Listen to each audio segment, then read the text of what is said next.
इसमें ये topic determinant.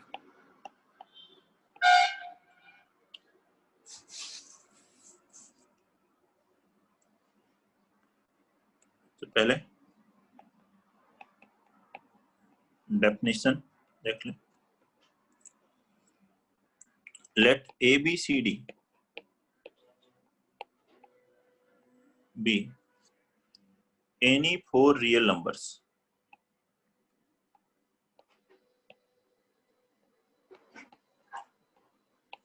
Real numbers और कॉम्प्लेक्स भी हो सकते हैं। अभी हमने कॉम्प्लेक्स पढ़ा नहीं है, तो कॉम्प्लेक्स भी ले सकते हैं। वैसे कैसे भी नंबर्स हो या एक्सप्रेशंस हो कोई, देन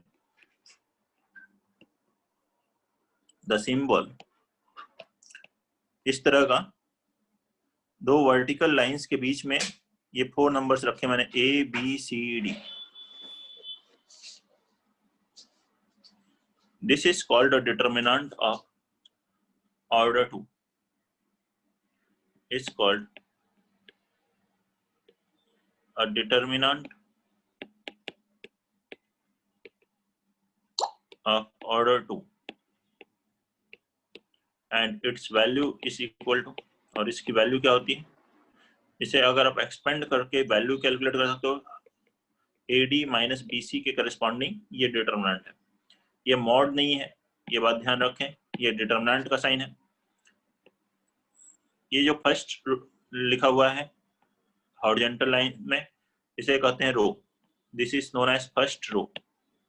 रिप्रेजेंट करने के लिए R रो के फर्स्ट लेटर से R लिया गया और इसके सब स्क्रिप्ट में 1 लिखा, तो R1 का मतलब है फर्स्ट रो का एलिमेंट। ऐसे इसे कहते हैं सेकेंड रो। रिप्रेजेंट करेंगे R2 से। इसी तरह से वर्टिकल अगर आप देख रहे हैं वर्टिकली, तो A और C जो हैं, ये जो है एलिमेंट्स हैं फर्स्ट कॉलम, इसे क्या कहते हैं, कॉलम। रिप्रेजेंट करते हैं कैपिटल C सबस्क्रिप्ट 1। ऐसे ही ये B और D एलिमेंट है सेकेंड कॉलम के। तो इसमें आप देखें तो ऑर्डर 2 की जो डिटर्मिनेंट है उसमें कितनी रो हैं, 2 रोज हैं और 2 कॉलम्स हैं। नंबर ऑफ रोज और नंबर ऑफ कॉलम्स हमेशा बराबर होते हैं। डिटर्मिनेंट की करेस्पॉन्डिंग कोई ना कोई वैल्यू जरूर आती है। ऑर्डर 2 की डिटर्मिनेंट है तो 2 रो और 2 कॉलम होंगे। ऑर्डर 3 की है तो 3 रोज एंड 3 कॉलम्स होंगे। इस तरीके से होगा, ठीक है।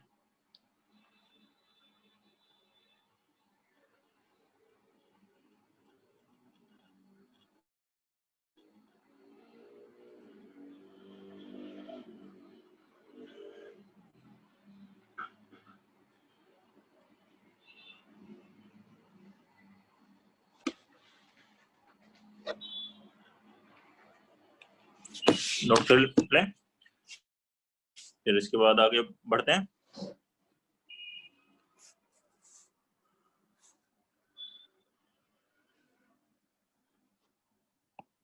सिलेक्टेड पॉइंट लिखेंगे।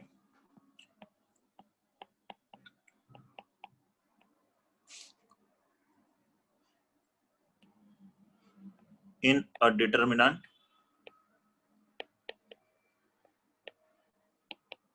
एक डिटर्मिनेंट में नंबर ऑफ रोज और नंबर ऑफ कॉलम्स इक्वल होते हैं। Number of rows will be equal to number of columns.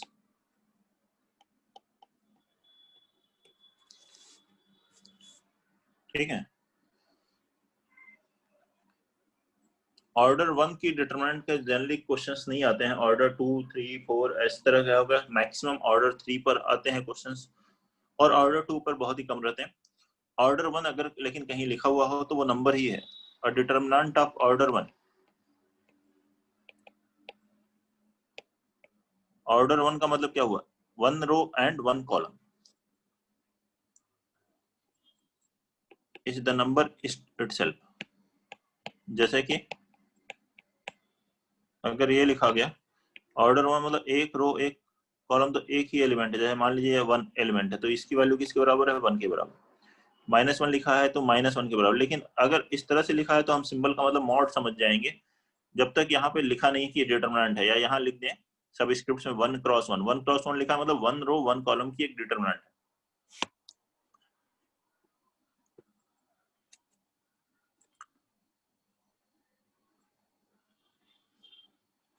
ठीक है, और determinant of order n,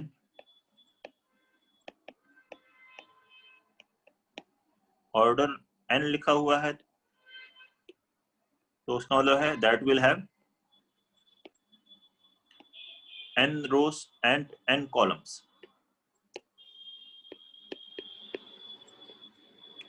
n rows और n columns होंगे। अगर इसमें हम बोलें कि नंबर ऑफ एलिमेंट्स कितने होंगे इस डिटर्मिनेंट में, ऑर्डर 1 में एक रो एक कॉलम में एक एलिमेंट है, 2 में दो रो दो कॉलम, कितने एलिमेंट थे, ए बी सी डी 4 थे, ठीक है, 2 स्क्वायर, इस तरह से 3 स्क्वायर, तो इसमें कितने होंगे n square, n into n। Number of elements अगर ऑर्डर n में देखेंगे तो n स्क्वायर हो जाएंगे।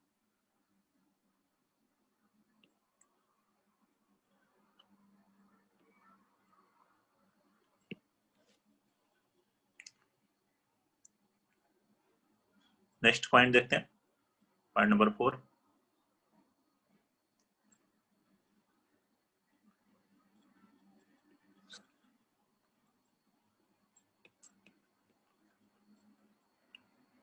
और डिटर्मिनेंट ऑफ ऑर्डर 3 अगर ऐसे लिखा है,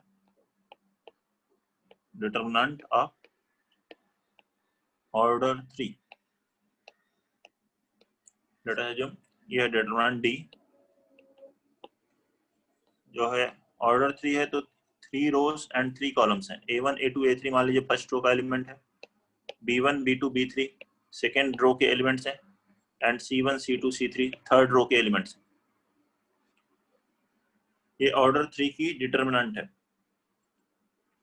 इस कोई भी डिटर्मिनेंट है उसे हम एक्सपेंड करके उसकी वैल्यू कैलकुलेट कर सकते हैं, जैसे कि ऑर्डर 2 किया था वैसे ही देखिए ऑर्डर 3 की इसकी वैल्यू क्या होगी, किसी भी एक रो या एक कॉलम के अलोंग एक्सपेंड करके इसकी वैल्यू कैलकुलेट कर सकते हैं, and its value will be equal to, means that D is equal to, क्या लिखोगे आप, फर्स्ट रो के अगर अलोंग एक्सपेंड करें तो लिखिए A1 इनटू उस रो और उस कॉलम को छोड़ दीजिए जिसमें A1 है, मतलब इस रो को और इस कॉलम को आप छोड़ दें तो बचा क्या, उसको लिख लें, ठीक है। तो ये बचेगा B2 B3 C2 C3। ये फर्स्ट रो फर्स्ट कॉलम का एलिमेंट है। नंबर ऑफ रो और number of column, first row first column, इन दोनों को ऐड करें तो क्या आ रहा है, इवन नंबर, तो इसके पहले लिखना है प्लस एक्सपेंड करते समय। फिर अगला टर्म आएगा A2, फर्स्ट रो के अलावा एक्सपेंड करना है A2। अब इसमें देखिए किसको हमें छोड़ देना है, इससे जो कॉलम जा रहा है और इससे जो रो जा रहा है।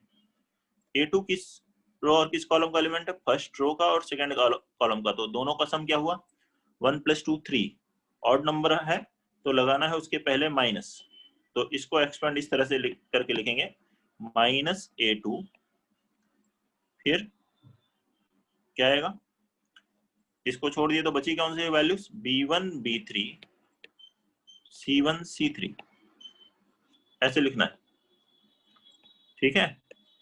फिर नेक्स्ट नंबर किसका आया, A3 का।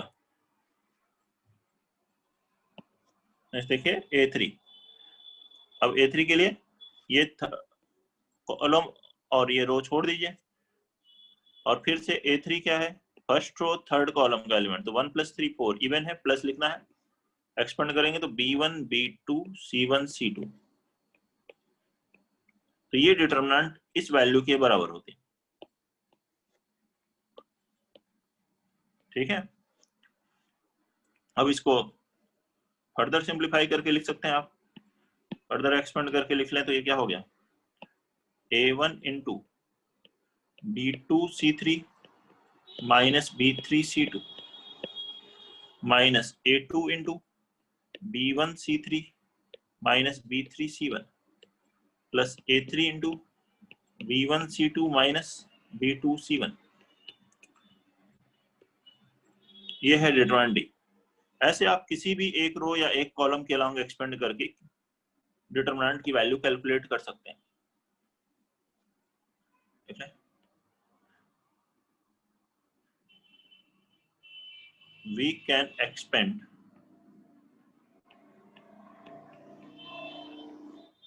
along any one row any one row or column to get value of determinant.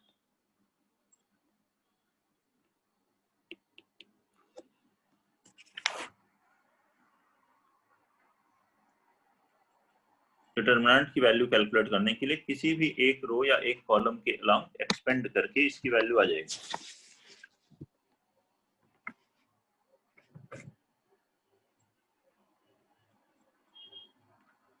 Note करेंगे इसको। नेक्स्ट इंपॉर्टेंट टर्म है डिटरमिनेंट में minor and cofactor of an element of a determinant.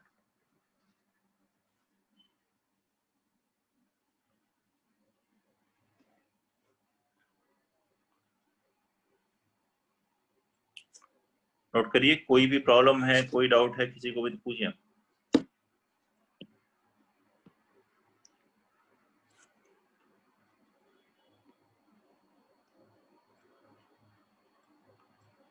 ठीक है, देखते हैं फिर next point. Minor and cofactor of an element of a determinant.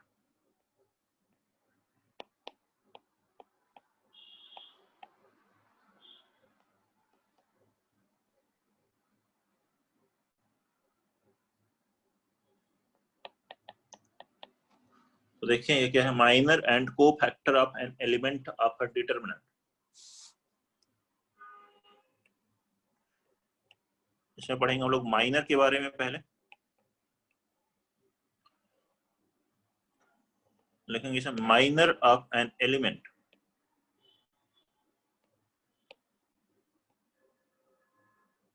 Minor of an element is the minor determinant.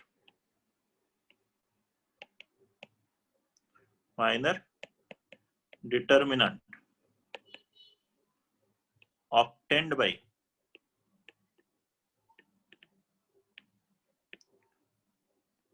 by deleting the row and column in which element lies.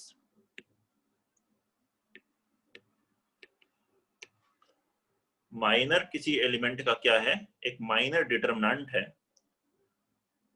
जो कैसे मिलता है हमें, उस रो और उस कॉलम को डिलीट कर देने से जिसमें वो एलिमेंट होता है उसको डिलीट करके माइनर डिटरमिनेंट हमें मिल जाती है। जैसे देखिए, लेट अस अज्यूम डी एक ये डिटरमिनेंट थी A11 A12 A13, ये फर्स्ट रो के एलिमेंट है और यहाँ जो सब स्क्रिप्ट्स लिखे हैं वो उसी के अकॉर्डिंग लिखे गए हैं, number of rows and number of columns. 1 का मतलब है ये फर्स्ट रो फर्स्ट कॉलम का एलिमेंट है, 1 2 means first row second column का एलिमेंट है, 1 3 फर्स्ट रो थर्ड कॉलम का एलिमेंट है, ऐसे लिख दिया गया। लेट अस अज्यूम ये एलिमेंट्स हैं एक डिटरमिनेंट के, ये है डी एक डिटरमिनेंट दी हुई है। अब अगर आपसे कहा गया माइनर को कैपिटल एम से रिप्रेजेंट किया, M12 कैलकुलेट करो। M12 मतलब माइनर ऑफ A12, किस एलिमेंट का माइनर, A12 का माइनर, A12 ये है इसका माइनर। माइनर निकालना है तो क्या करना है, उस कॉलम को और उस रो को डिलीट करना है जिसमें ये एलिमेंट है। तो A12 जिस रो और जिस कॉलम, मतलब फर्स्ट रो और सेकंड कॉलम को डिलीट कर दीजिए और अब जो एक डिटरमिनेंट मिलेगी उसका ऑर्डर क्या होगा, उसका ऑर्डर 2 होगा और गिवन डिटरमिनेंट का ऑर्डर 3 था, तो उससे एक माइनर डिटरमिनेंट मतलब उससे एक कम ऑर्डर की डिटरमिनेंट आपको मिल जाएगी। यही इस एलिमेंट का माइनर है। सभी एलिमेंट के माइनर आएंगे, A11 का माइनर अलग होगा, A12 का अलग होगा, A13 का अलग होगा। तो इसलिए यहाँ पे वर्ड क्या है, minor of an element. Element का माइनर होता है, सभी एलिमेंट के माइनर मिलेंगे। ठीक है, नोट करेंगे इसको। फिर नेक्स्ट पॉइंट इसमें देखेंगे कोफैक्टर। कोफैक्टर का क्या मतलब है ये देखो।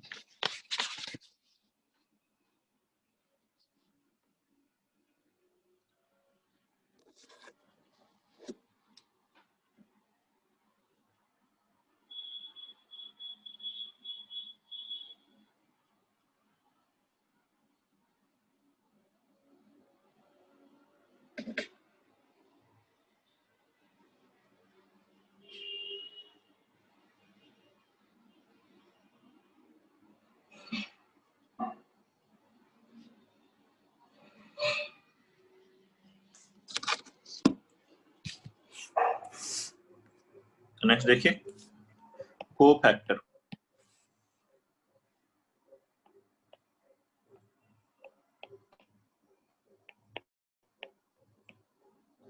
कोफैक्टर क्या होता है? कोफैक्टर कैपिटल सी से प्रेजेंट कर दिया। ये भी एक एलिमेंट का होता है, जो है कि CIJ अगर लिखा है तो उसका मतलब है cofactor of.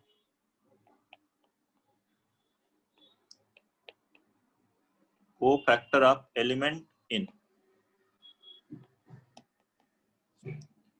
ith row and jth column. और ये बराबर होता है -1 raise to the power I plus j into MIJ। MIJ क्या है? माइनर है। ये MIJ माइनर है सेम एलिमेंट का, इसी एलिमेंट का जो ith रो jth कॉलम में है। -1 power I plus j even हुआ तो -1 का पावर इवन प्लस हो जाएगा, मतलब कोफैक्टर माइनर के बराबर हो जाएगा। और I plus j odd number हुआ तो ये -1 आएगा, -1 का पावर ऑड। तो कोफैक्टर जो होता है माइनर का ही प्लस या माइनस टाइम्स होता है, मतलब माइनर के बराबर हो सकता है या उसके साइन के अपोजिट आ सकता है, डिपेंडिंग अपॉन किस एलिमेंट का आप कोफैक्टर कैलकुलेट कर रहे हैं। अगेन देखें, D एक मैंने डेट ली A11 A12 A13 A21 A22 A23 A31 A32 A33। इसमें कोफैक्टर अगर मुझे कहा C12 क्या हुआ? -1 पावर 1 प्लस 2, 1 प्लस 2 हो गया 3, तो -1 का ऑड पावर -1 M12। और M12 अभी देखा था हमने क्या करना है, A21 A23 A31 A33, ये हो जाएगा। तो कोफैक्टर माइनर का ही प्लस और माइनस टाइम्स है, आइदर माइनस के बराबर है और उसके माइनस टाइम्स के इक्वल है। ये मीनिंग है माइनर एंड कोफैक्टर। कोई प्रॉब्लम है किसी को इसमें?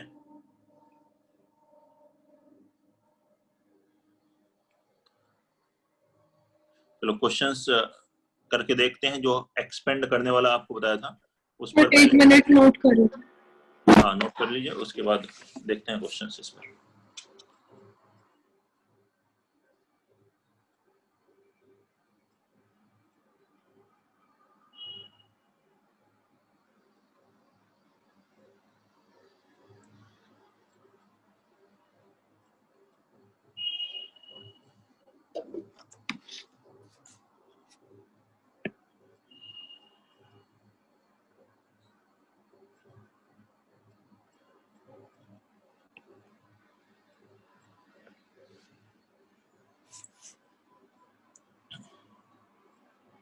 हो गया sir.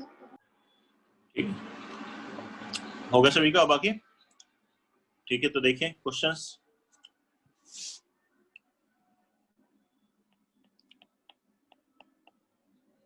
First one, find the value of determinant 147 258 368। Expand करें इसे और इसकी वैल्यू कैलकुलेट करके देखें क्या आती है।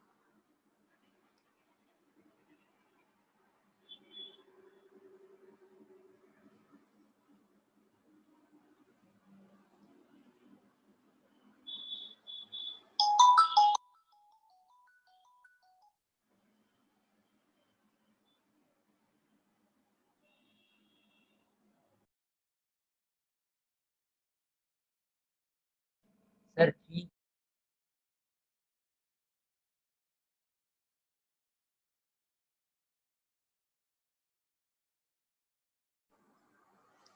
कितनी सोम 3 आ रही है? Yes sir. ठीक है, यस सर 3। तो क्या करना है, इसको एक्सपेंड कर दें। एक्सपेंड करेंगे तो ये आ जाएगा 1 इंटू फर्स्ट रो के लॉन्ग एक्सपेंड करते हैं। ठीक है, तो ये फर्स्ट रो के एलिमेंट छोड़ेंगे 5 इंटू 8 40 माइनस 6 इंटू 8 48 ऐसा आएगा, माइनस 4 इंटू, फिर एक्सपेंड करेंगे इस कॉलम और इस रो को छोड़ेंगे 2 इंटू 8 16 माइनस 3 इंटू 8 24 ये आएगा, plus 7 into 2 into 6 12 minus 3 into 5 15 ये होगा। ये वैल्यू आ गई -8, यहाँ से आया -8 इंटू -4 प्लस 32, यहाँ आया -3 इंटू 7 -21, कितना आ गया 11 माइनस 8 3, ऐसे बन जाएगा। कोई दिक्कत है? डायरेक्ट इस तरह से आप एक्सपेंड कर सकते हैं। सेकंड देखें, if x minus 6 1 2x minus 3 4 0 1 2 is equal to 0, then find x। तो x कैलकुलेट करें।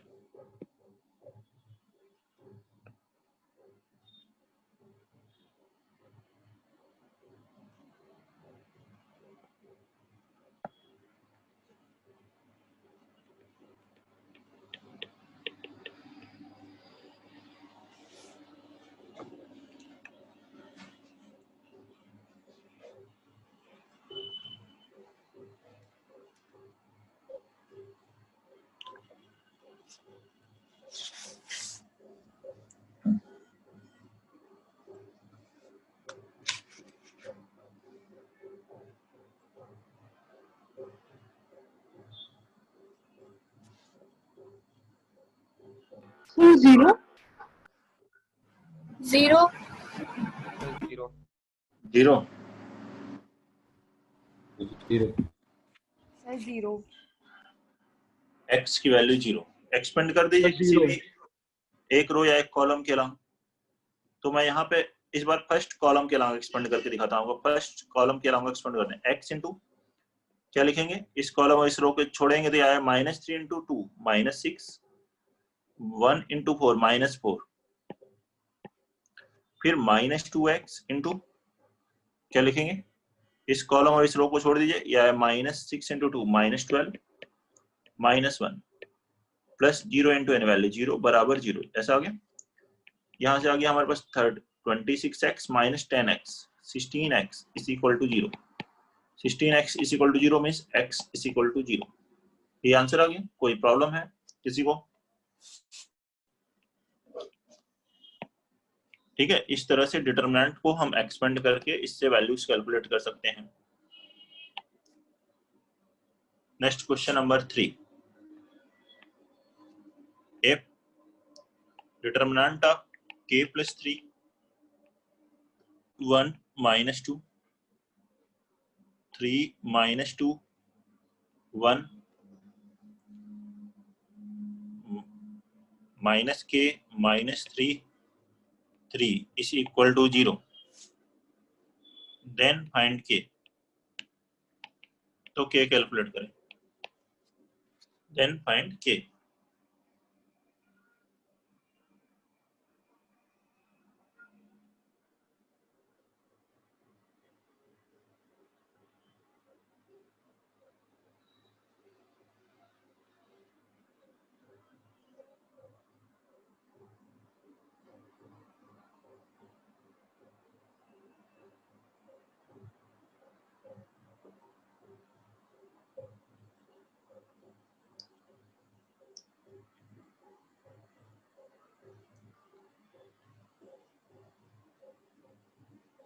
सर 0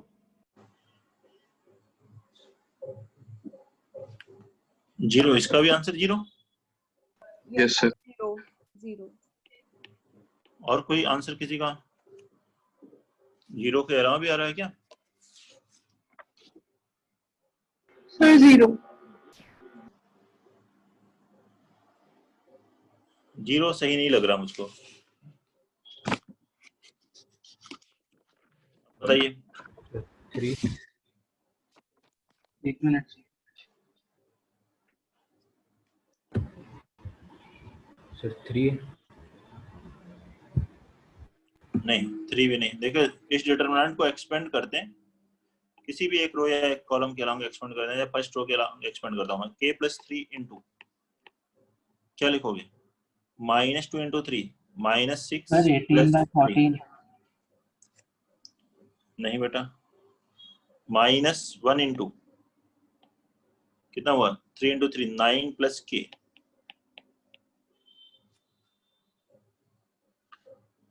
फिर -2 इंटू -9 -2k, ये आ रहा है LHS में।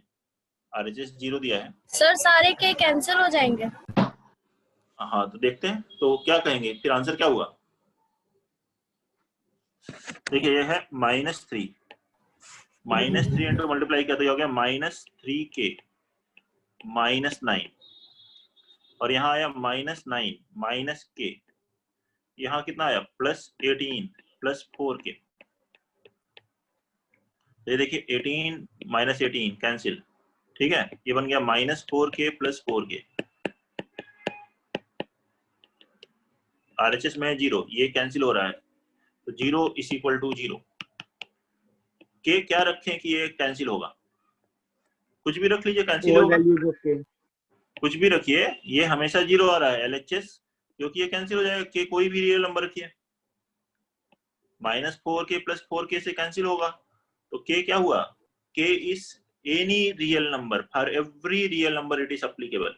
तो k की वैल्यू -∞ से +∞ तक कुछ भी रख लें, सबके लिए ये ट्रू है, तो 0 नहीं है, for every value infinite solutions are there, कुछ भी रखें ये 0 ही आएगा, ठीक है। कोई प्रॉब्लम है इसमें अब, ठीक, तो ये सिंपल आपको बताया कैसे एक्सपेंड करते हैं डिटरमिनेंट में, और उस पर बेस्ड ये क्वेश्चंस किया हमने 3 कोफैक्टर माइनर पढ़ा। अब पढ़ते हैं properties of determinant. Properties and determinant की बेसिक, उनको देखिए।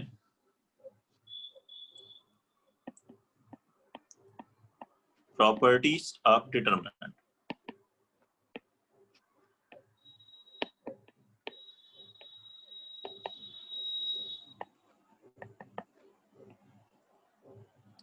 लिखेंगे इसमें first property,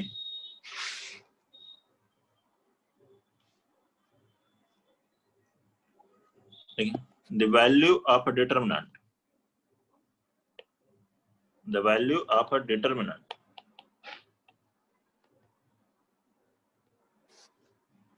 remains unchanged, remains unchanged, कोई चेंज नहीं होता है if rows and columns are interchanged, if rows and columns of a determinant are interchanged। क्या कहा गया, रो और कॉलम को आपस में इंटरचेंज कर दें, मतलब जो रो है उसे कॉलम बना दें, जो कॉलम है उसे रो बना दें, तो डिटरमिनेंट की जो वैल्यू होती है वहां कोई चेंज नहीं आता। देखिए कैसे, late us assume if a determinant d1 is given like a1 b1 c1 a2 b2 c2 a3 b3 c3, ये एक डिटरमिनेंट दी है। अब क्या कर रहे हैं, इसके रो और कॉलम इंटरचेंज करने हैं मुझे, तो फर्स्ट रो को मैं क्या लिख देता हूँ, फर्स्ट कॉलम में लिख देता हूँ a1 b1 c1, ऐसे ही सेकेंड रो को सेकेंड कॉलम में लिख दीजिए a2 b2 c2, third row को थर्ड कॉलम में लिख दीजिए a3 b3 c3। आप रो को कॉलम में चेंज करेंगे तो कॉलम अपने आप रो में चेंज हो जाएगा, किसी एक को चेंज करना है, ठीक है। देख लीजिए यहाँ पर फर्स्ट और सेकेंड डिटरमिनेंट में, दोनों में, इसमें जो कॉलम है वो यहाँ रो है क्या, जो कॉलम है वो रो में है और जो रो में है वो कॉलम में है, तो कॉलम और रो आपस में इंटरचेंज है, तो भी दोनों की वैल्यू अगर आप एक्सपेंड करके कैलकुलेट करेंगे तो दोनों की वैल्यू सेम आएंगी, तो d1 और d2 क्या होंगे, इक्वल होंगे। ये है फर्स्ट प्रॉपर्टी कि डिटरमिनेंट में रो और कॉलम इंटरचेंज कर दें तो भी वैल्यू सेम रहती है। आप कोई भी एक डिटरमिनेंट लेके एक्सपेंड करके देख सकते हैं, रो कॉलम इंटरचेंज करके वैल्यू सेम आ रही।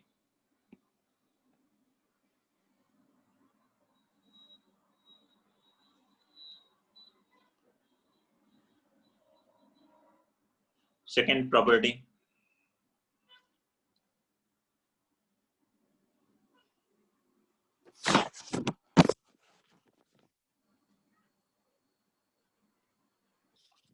सेकेंड प्रॉपर्टी लिखिए, if any two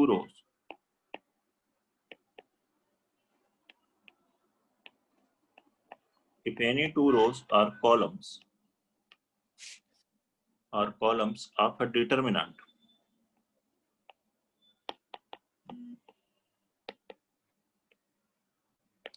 are interchanged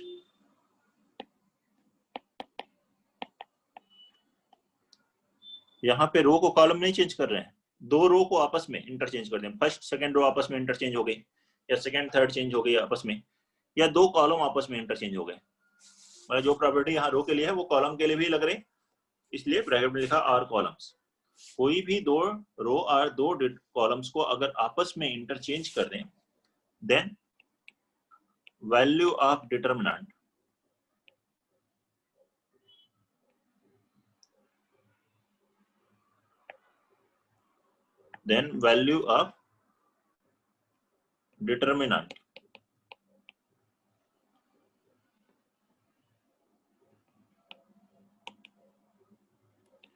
changes by its sign only। मतलब उसका साइन चेंज हो जाता है डिटरमिनेंट की जो वैल्यू होती है। मतलब पहले अगर वैल्यू +5 आ रही थी तो अब क्या आएगी -5, पहले अगर -13 आ रही थी तो अब आ जाएगी +13, इस तरीके से। फिर से देखिए एग्जांपल्स में, D1 एक डिटरमिनेंट है, A1 A2 A3, B1 B2 B3, C1 C2 C3, और एक दूसरी डिटरमिनेंट है मान लीजिए D3 है। कोई भी दो रो या दो कॉलम आपस में इंटरचेंज करके देख लीजिए। ये फर्स्ट और थर्ड आपस में मैंने इंटरचेंज कर दिया, यहाँ लिख दिया C1 C2 C3, B1 B2 B3, और फिर A1 A2 A3। मतलब जो थर्ड कॉलम रो था वो फर्स्ट रो बन गई, और जो फर्स्ट रो थी वो थर्ड रो बन गई, तो आपस में इंटरचेंज हो गया। तो मतलब ये देन D3 की जो वैल्यू आएगी वो क्या होगी, माइनस टाइम्स D1 होगी। Any two rows or any two columns, कोई भी दो रो या दो कॉलम, कोई एक दो रो या तो होंगी या दो कॉलम होंगे, दोनों एक साथ नहीं होंगे, रो भी चेंज हो रही है कॉलम भी चेंज हो रहा है, वैसा नहीं होगा। 1 by 1 आप देख लें, रो को इंटरचेंज किया माइनस आएगा, फिर से इंटरचेंज कर दिया तो फिर से माइनस हो जाएगा, वापस प्लस बन जाएगा अगर दो बार चेंज कर दिया।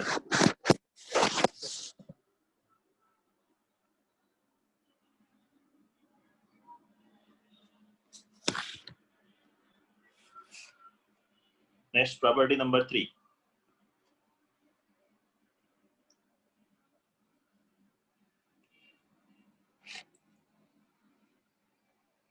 नेक्स्ट प्रॉपर्टी देखेंगे, प्रॉपर्टी 3 है, if a determinant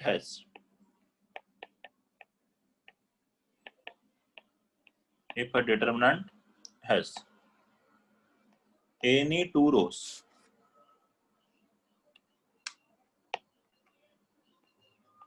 or columns identical,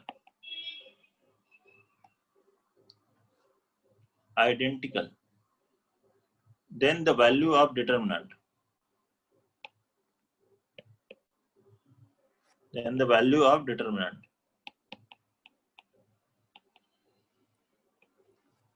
is equal to 0। अगर एक डिटरमिनेंट के कोई दो रो सेम हो या दो कॉलम सेम हो, जैसे कि एग्जांपल एक डिटरमिनेंट D है, A1 A2 A3, B1 B2 B3, फिर से यहाँ लिखा है B1 B2 B3। यहाँ देखिए कौन से दो कॉलम सेम है, फर्स्ट सेकंड कॉलम और थर्ड कॉलम आइडेंटिकल है, सेम एलिमेंट होने चाहिए, करेस्पॉन्डिंग एग्जैक्टली। ठीक है, B1 B2 B3, तो उधर भी उसी ऑर्डर में B1 के करेस्पॉन्डिंग B1 आना चाहिए, B2 corresponding B2 B3 B3 same आ रहा है। कोई दो कॉलम सेम है या कोई दो रो सेम है, तो उस समय डिटरमिनेंट की वैल्यू क्या होती है? 0। कोई दो रो या दो कॉलम आपने देखे सेम है तो तुरंत आप लिख सकते हैं डिटरमिनेंट की वैल्यू 0 होगी।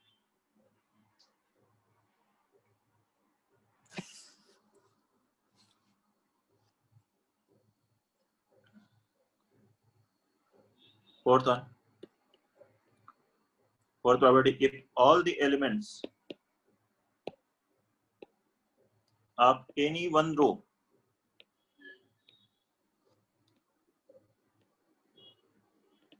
or column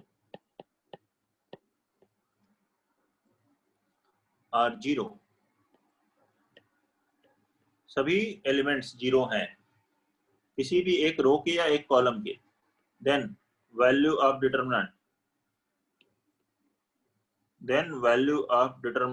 is equal to 0। किसी भी एक कॉलम या एक रो के सभी एलिमेंट्स 0 आ रहे हों, जैसे कि मान लीजिए ABC है, फिर 0 0 0 है, फिर DEF है, ये एलिमेंट्स हैं। सेकेंड रो के सभी एलिमेंट 0 हैं तो डिटरमिनेंट की वैल्यू क्या होगी? 0। एनी वन रो, किसी भी एक रो के या एक कॉलम के सभी एलिमेंट्स 0 हैं तो डिटरमिनेंट की वैल्यू 0 आ जाएगी, क्योंकि उस रो के अलावा एक्सपेंड करेंगे तो 0 इंटू वैल्यू 0 आती रहेगी। नोट करेंगे इसे।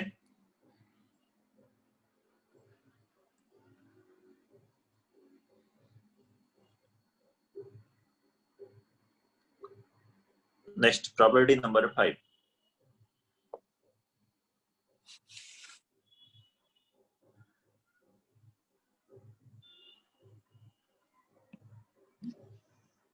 property 5,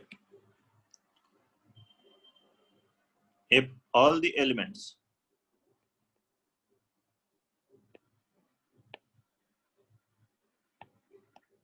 of any one row or column,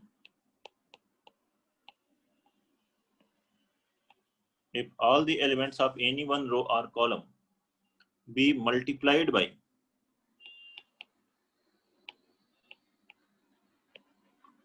by the same number,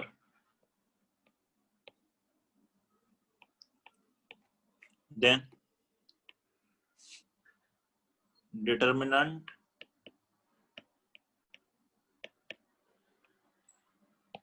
is multiplied by that number।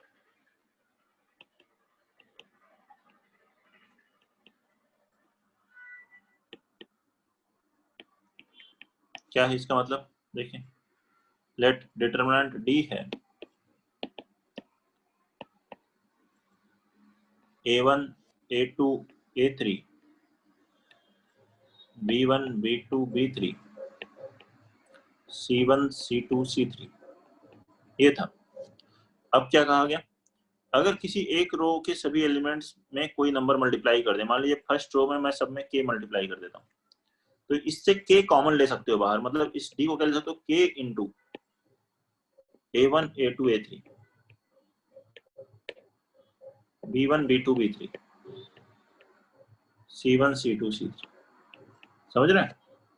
अगर सब में k मल्टीप्लाइड है तो ऐसा हो जाएगा। मान लीजिए दो रो में k मल्टीप्लाई है तो बाहर क्या आएगा? k into k square. 3 में k है तो सब में k मल्टीप्लाइड हुआ तो फर्स्ट से भी k कॉमन, सेकंड से भी, थर्ड से भी क्या मिल जाएगा? k cube. या अगर सभी अलग अलग है, मान लीजिए यहाँ k1 है फर्स्ट में, सेकंड रो में k2 मल्टीप्लाइड है, थर्ड में k3 मल्टीप्लाइड है, तो आप बाहर कॉमन लेंगे तो क्या लिखेंगे? k1 into k2 into k3। इसको ऐसे लिख लेंगे k1 into k2 into k3। First row से k1 कॉमन हुआ, सेकंड से k2, थर्ड से k3। किसी भी एक रो या एक कॉलम में कुछ मल्टीप्लाइड है तो डिटरमिनेंट के बाहर कॉमन लिया जा सकता है, बाहर आ जाए। ये है property number 5।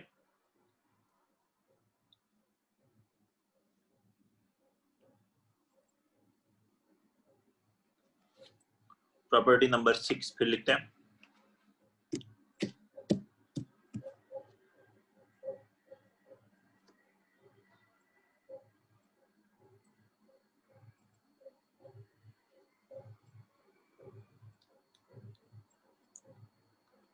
Property number 6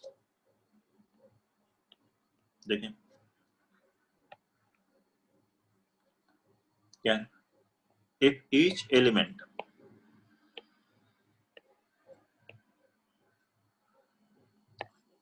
element of any one row or column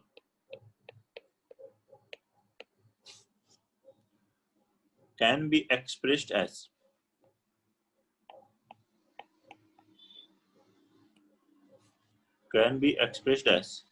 sum of two terms,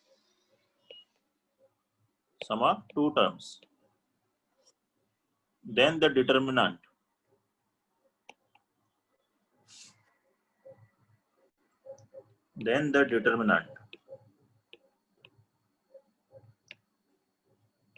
can be expressed as sum of two determinants,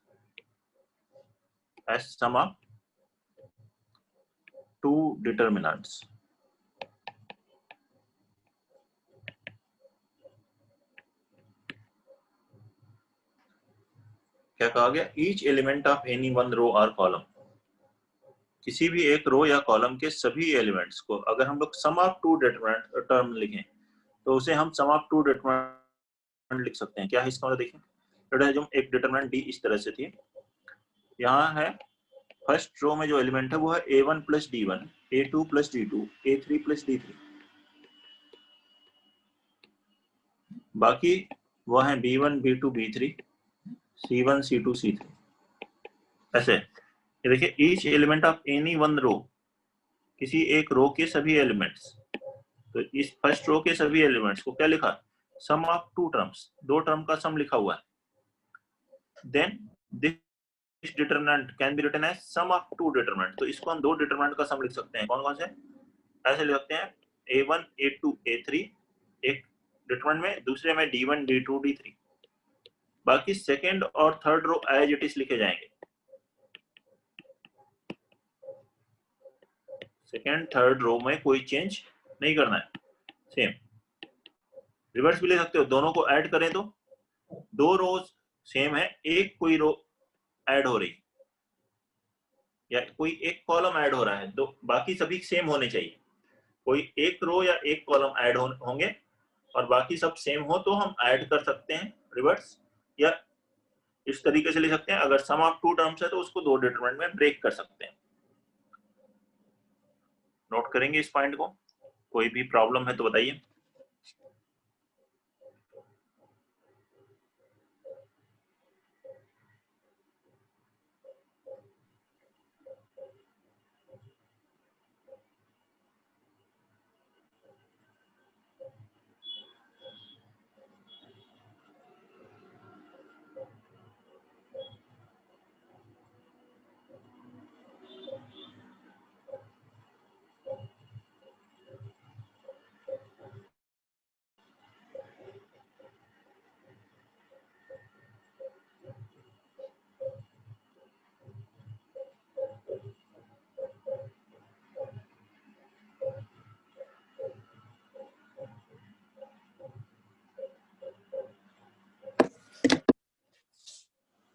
next and very important property, property number 7।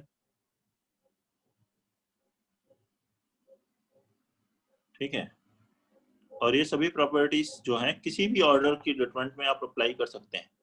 एक student ने ये doubt पूछा था, तो किसी भी order की determinant में लगा सकते हैं। वैसे ज्यादातर क्वेश्चंस ऑर्डर 3 के आते हैं, 90% से ज्यादा क्वेश्चंस जो डिटरमिनेंट के हैं अपने सिलेबस में वो ऑर्डर 3 के।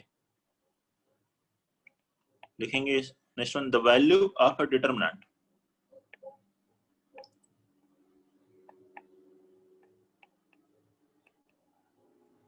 Value of a determinant, very important property. Generally determinant को सिंप्लीफाई करने के लिए हम लोग प्रॉपर्टी नंबर 7 सबसे ज्यादा अप्लाई करते हैं। The value of a determinant does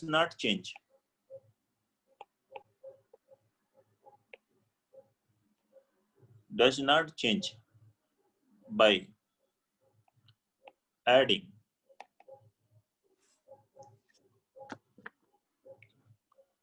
the same multiple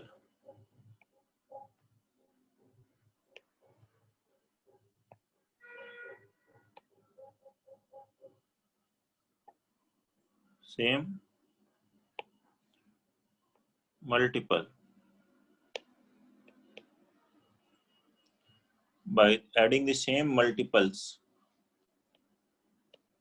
of corresponding elements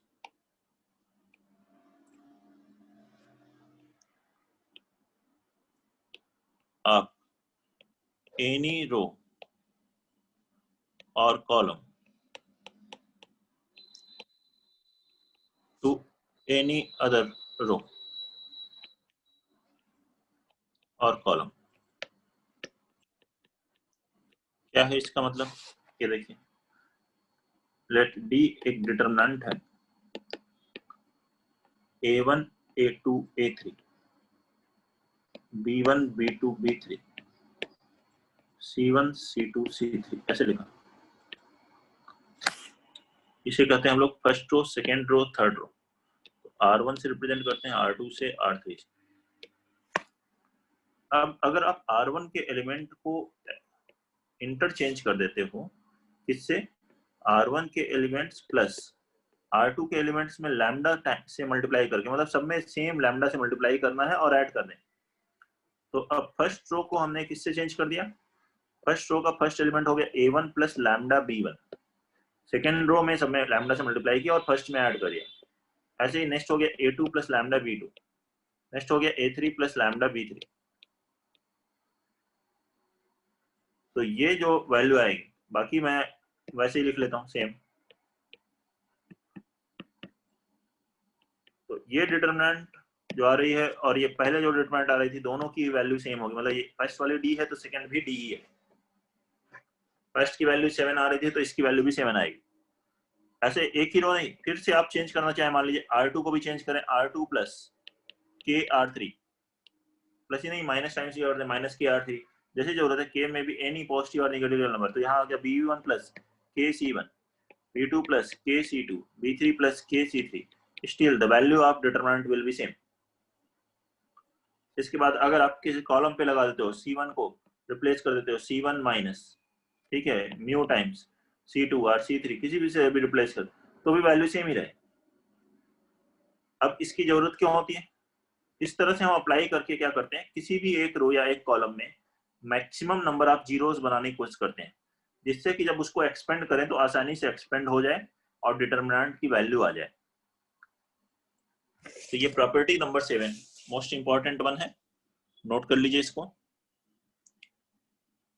और देख लें। कोई डाउट है किसी पॉइंट में तो बताइए। सर एक बार फिर से समझा दो, R1 प्लस लैम्डा R2 वाला। R1 प्लस लैम्डा R2 मतलब R1 के एलिमेंट्स को, R1 देखिए यहाँ लिखा R1 is replace to R1 plus lambda R2, मतलब R2 के एलिमेंट्स में आपने लैम्डा से मल्टीप्लाई किया, तो इसमें जब मैं लैम्डा से मल्टीप्लाई करके R1 में ऐड कर दिया और वो R1 के प्लेस पे लिख देना है। मतलब R1 को रिप्लेस करना है, R1 के एलिमेंट को रिप्लेस करना है किससे? R1 प्लस लैम्डा R2 से। तो R1 तो A1 तो है ही, प्लस लैम्डा टाइम्स B1। जब R1 को रिप्लेस कर रहे हैं तो उसमें R1 आना जरूरी है, R2 को रिप्लेस कर रहे हैं तो R2 आना जरूरी है। ऐसे नहीं लिखते R1 बराबर R2 प्लस लैम्डा R3, ठीक है। R1 के ही एलिमेंट में R2 के या R3 के किसी करस्पॉन्डिंग एलिमेंट्स को मल्टीप्लाई करके अगर किसी वैल्यू से ऐड कर रहे हैं या डायरेक्ट भी ऐड कर रहे हैं, लैम्डा 1 भी हो सकता है, तो डिटरमिनेंट की जो वैल्यू आएगी वो चेंज नहीं होगी। जो पहले डिटरमिनेंट की वैल्यू थी वो ही बाद में भी होगी, ठीक है। नोट कर लीजिए, क्वेश्चंस करेंगे तो और क्लैरिटी इस पे बढ़ती जाएगी। पॉइंट लिख लें सभी लोग, ठीक है बेटा।